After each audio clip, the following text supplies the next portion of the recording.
unable to pay the bill. The scheming husband was instantly terrified. Seeing the police about to arrest him, he immediately shouted at the restaurant manager, demanding an explanation for lying. "I clearly swiped my gold card. Why is there no money on it?" It turned out that just a moment ago, relying on the favor of his CEO wife, the scheming husband had brought his first love and her son to dinner at the restaurant. The three of them looked so happy and harmonious, just like a real family. Only after they finished eating did he remember his wife, and he didn't just hand her the leftovers, but even told her to foot the bill. He had thought that his CEO wife would pay for his willfulness as she always had in the past, but little did he know that she had already been reborn. Looking back at her previous life, the CEO wife had given everything she had unreservedly to this scheming husband. Yet, while she was undergoing a minor surgery, the scheming husband bribed the doctors and had her heart transplanted to his first love. This directly led to the CEO wife's death filled with resentment.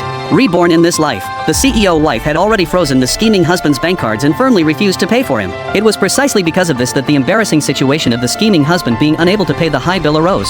Seeing himself humiliated in front of everyone, the scheming husband immediately shouted at the CEO wife, calling her petty for getting angry just because he had dinner with his first love. As soon as he said this, everyone realized that the husband was spending money on another woman, using his CEO wife's bank card. Instantly, everyone looked down on him. As the manager urged him to pay again and again, the scheming husband directly threw the key to his $20 million luxury car at the manager. At the same time, the scheming woman, his first love, took the opportunity to mock the CEO wife, claiming that a woman who didn't spend money on her man was not a good woman. The scheming husband also joined in, shouting angrily at the CEO wife, "It's your honor that I let you spend money on me." Before the CEO wife could speak, the other customers around could no longer stand by and began to complain about the scheming husband's ingratitude. It wasn't until the manager urged him to pay again that the scheming husband finally learned that his $20 million luxury car had just been reclaimed by the CEO wife.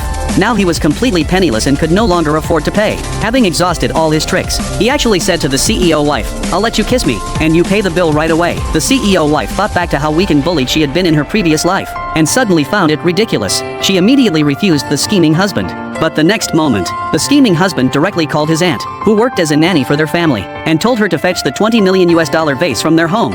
This instantly made the CEO wife furious, because that vase was the only relic left to her by her deceased father. However, the scheming husband and the others didn't care about the CEO wife's feelings at all. Instead, they mocked her even more harshly, saying, "It's just a vase, after all." Seeing this, the CEO wife immediately chose to call the police. But what no one expected was that the first love son directly smashed the vase on the ground. He even mocked the CEO wife for being a bad woman and made a face at her. Faced with their such arrogant behavior, the CEO wife suppressed her anger and chose to wait for the police to arrive and handle the matter.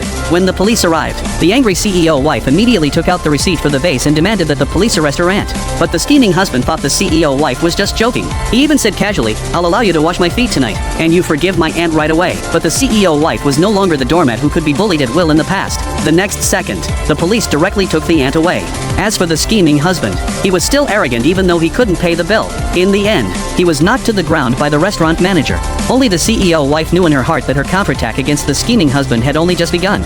As for the scheming husband, fortunately, his parents used the savings they had exploited from the CEO wife in the past to bail him out of the restaurant. However, the $10 million restaurant bill, plus the $20 million compensation for the antique vase, had already exhausted all their savings. They even had to mortgage all the houses and cars in their family. While the three of them were still dreaming, planning how to continue exploiting money from the CEO wife, she had already packaged and transferred the technology company she had once given to the scheming husband to a gang leader.